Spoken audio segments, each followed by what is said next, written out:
Just when I think Death by Audio has gotten as weird as is humanly possible, they prove me wrong by one upping themselves.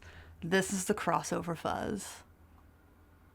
Welcome to Get Offset. My name is Emily, and your eyes look especially lovely today.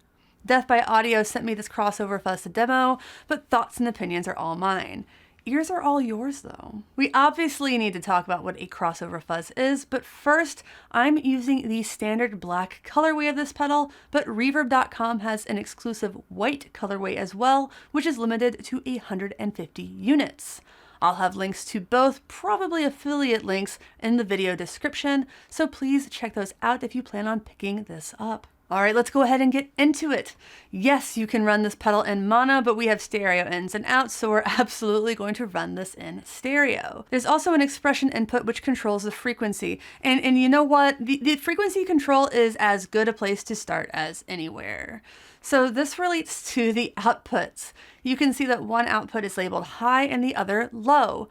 That's because the Crossover Fuzz splits your signal into highs and lows, and you can control the volume and the gain on those signals separately. So, and I know you bassists will love this, you can do things like keeping a squeaky, clean low end while you have a fuzzed out top end. Where those two frequencies split, aka crossover, is determined by the frequency knob, thus Crossover Fuzz. According to the manual, the low pass filter ranges from 30 Hz to 7.6 kHz, while the high pass ranges from 80 Hz to 17 kHz. You actually have a pretty fun visualization of where that crossover is happening with these lights in the middle. As we turn the frequency knob, we can see. Res controls the resonance of both filters. Turn it down for smooth and subtle, turn it up for hyper, focus, wild, even self-oscillation. You have a lot of routing options with this pedal. I'm going mono in, so I'm just plugging into the top input there. And generally speaking, there's a lot you can do with this pedal, so I'm going to try to value your time and mine, and I'm mostly just going to cover my favorite ways to use it, and I haven't even gotten to all the possibilities in my personal life. We're doing our best here. For this part, the highs are panned hard left and the lows are panned hard right. Amp will be the Benson Chimera plugin from Mixwave. Guitar is this parts master I put together that features Seymour Duncan's Hot Jazzmaster silencer pickups, because Lord knows I'm going to need all the help I can get with this one. We'll turn the gain all the way up on both. Low volume is going to be about noon and high volume will be about at 2.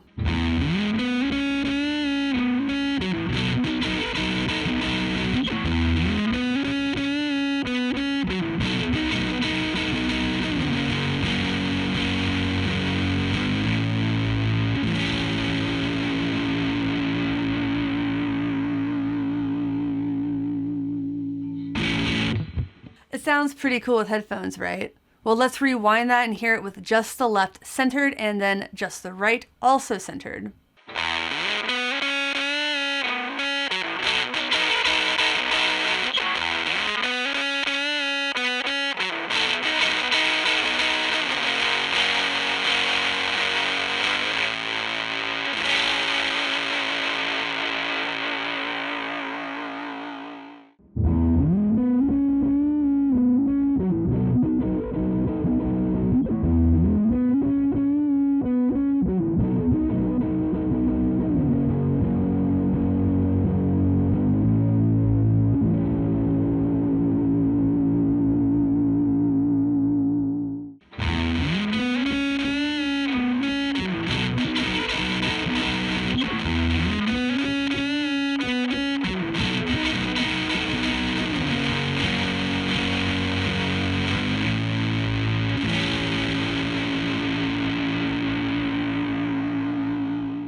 Now let's get into sound 2, a panning tremolo fuzz.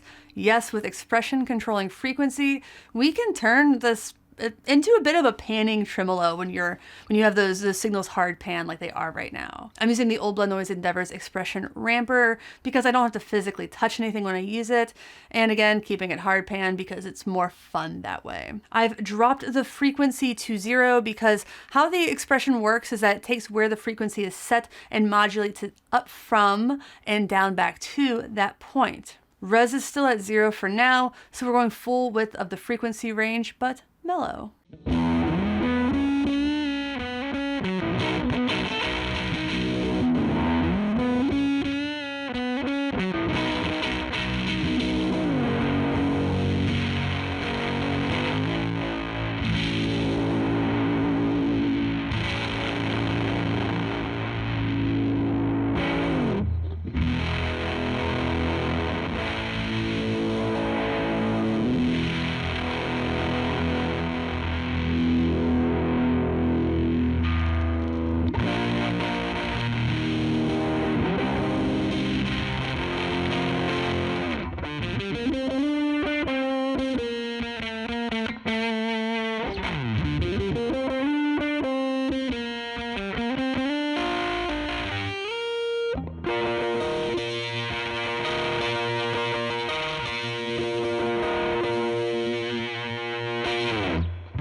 I love that. It's so cool. I hope you're wearing headphones, by the way. And yes, you can obviously bump up the res.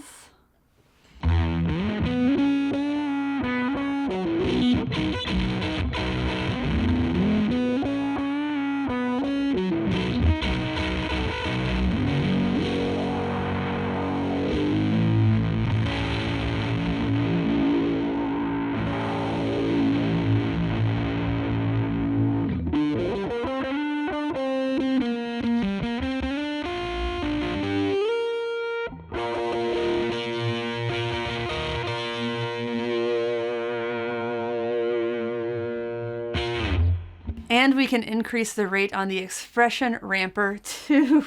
It gets a little wild. You can see, and look, you can see the lights moving. That's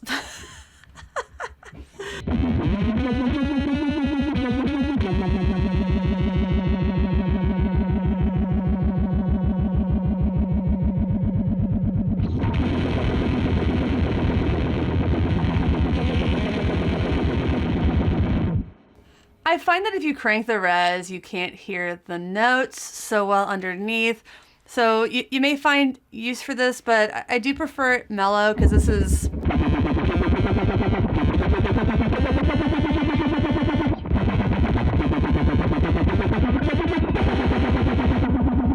my gosh. So I'm going to drop the res again. And let's max the rate too, just to hear it.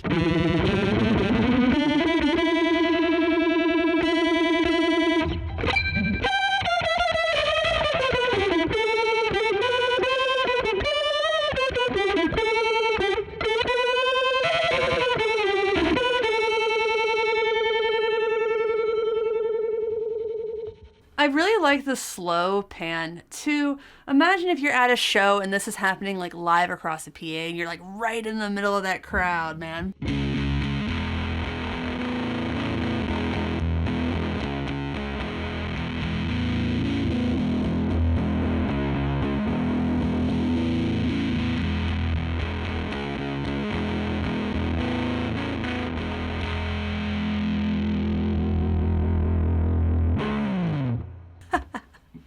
I love that so much. Let's go ahead and get to our third sound. So far we've put fuzz on both the high and the low of this pedal, but we obviously don't have to do that. What we're going to do now is crank the gain on the highs, drop the gain to about noon on the lows, and find a sweet spot in frequency and resonance. I'm also going to combine the signal to mono. But here's the thing. The low end of this guitar's frequency is 80-ish hertz. I think technically 83. If that's wrong or right, let me know in the comments. But let me get to what I'm going to do.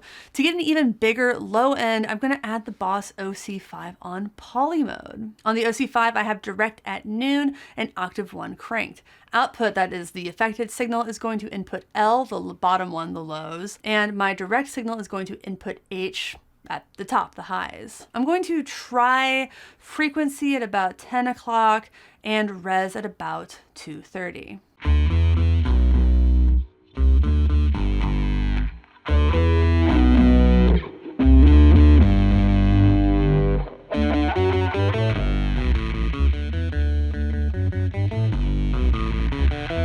I'm still panning. I should turn off the panner. Bonus.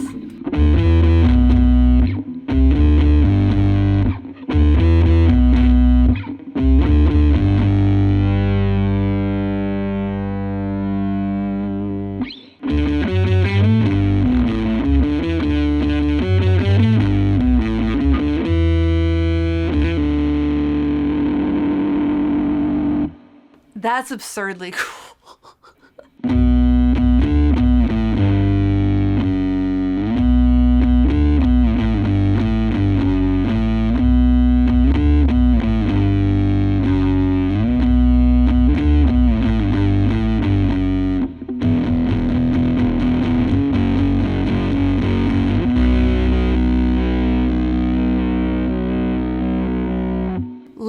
Let's hear that with the expression ramping, actually, because I still have it set up.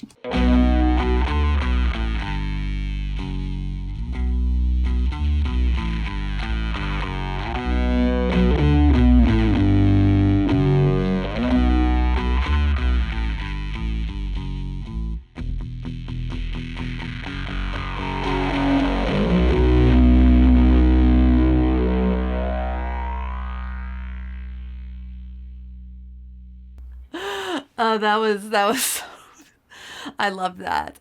If you're already sold on this pedal, again, I have affiliate links to the standard colorway and the reverb.com exclusive colorway in the video description, as well as a non-affiliate direct link to Death by Audio's website. Using those affiliate links to buy gear doesn't cost you anything extra, but a portion of each sale gets shared with me. It's a great way to support this channel doing things that, let's be honest with ourselves and each other, we were probably going to do anyway. It shouldn't be too surprising that we can simply use this pedal as a cool filter. I've turned the lows all the way down, cranked the volume on the highs, turned the gain to the highs to about 9:30, 10 o'clock, and the resonance right now is at a point where it barely doesn't oscillate, and we're going to find a frequency we like.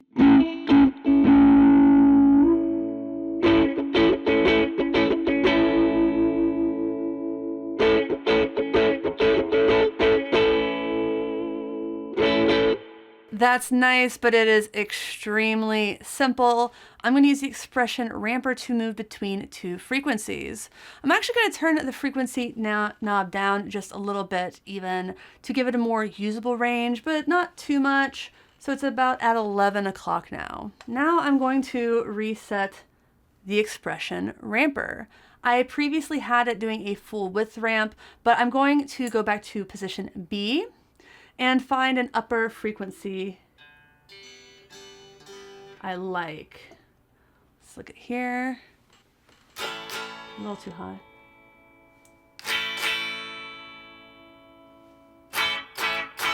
So that is a good spot for it. Back down to the ramping speed.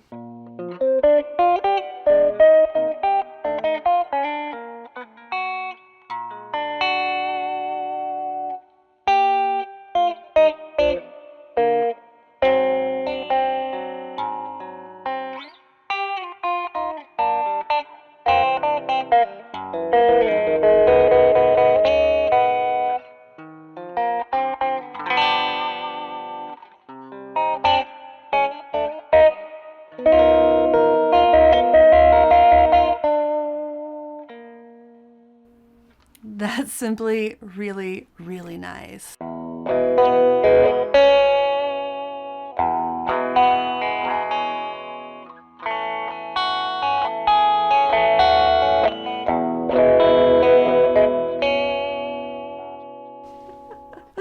It's so simple, but it's really just a very cool use case for this.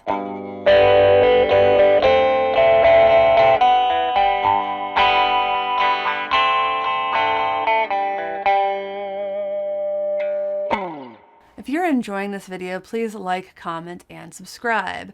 And if you'd like to drop a few bucks to say thanks, you can do that via the Say Thanks button below, but obviously no pressure whatsoever. And now our fifth sound. I think Crossover Fuzz really thrives when used with other pedals, as we've, already been doing. And even though it has its own fuzz, which sounds awesome, I've really been enjoying running a second fuzz pedal just through the lows output while running the highs pretty clean. I think we all have those fuzz pedals that we'd love to use, but sometimes we find that some of them lose a little bit of note definition and articulation. The Crossover Fuzz can then, in a way, act like a clean blend, but a weird one. I have the Death by Audio Apocalypse set on mode 2, volume just south of noon, and EQ at 2 or under. And the Crossover Fuzz, we're gonna put both volumes at noon. The low gain is going to go to about 11. Frequency and res in the middle. Oh, and high gain at about 12:30. Here's what the highs sound like alone.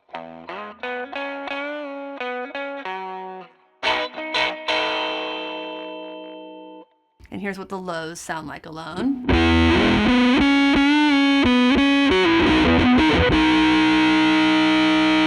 And together.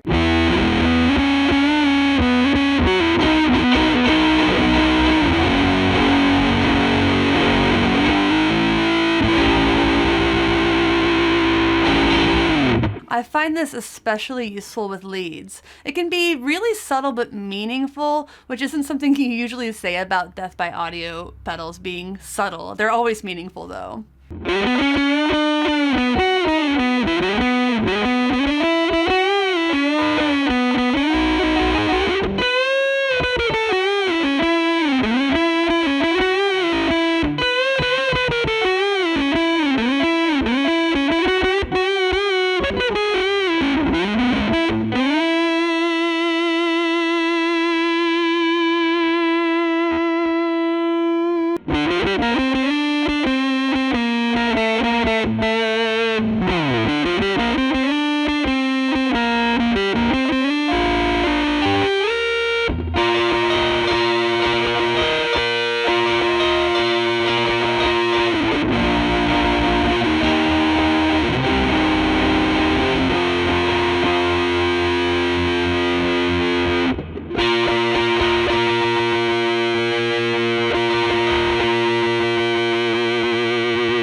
Any requests, Rick?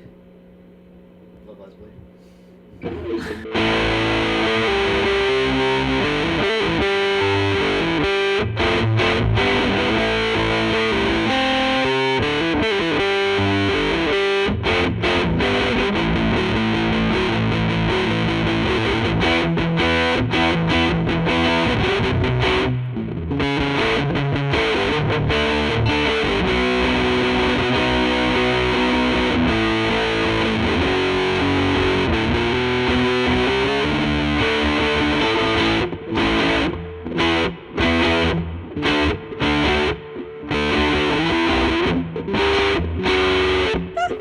That's exactly where I knew that's exactly where I was going to mess that one up.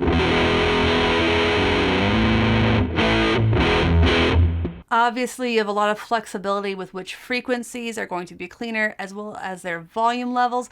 I don't know, it's cool. I like it. As I mentioned at the beginning of this video, there are a ton of ways to use this pedal, from subtle to wild. Some things I just wasn't able to get to in this video include sending the lows to another amp, like a bass amp, playing with bass or baritone, enough at least to feel comfortable putting it in this video. I can confirm they sound sick, and more deeply integrating this into a stereo pedal board. It's such a cool, unique device, and I'm sure I'm going to be finding new ways to use this one for a while. So thanks again to Death by Audio, and thank you for watching, and thanks for understanding. Until next time, my name is Emily. Goodbye.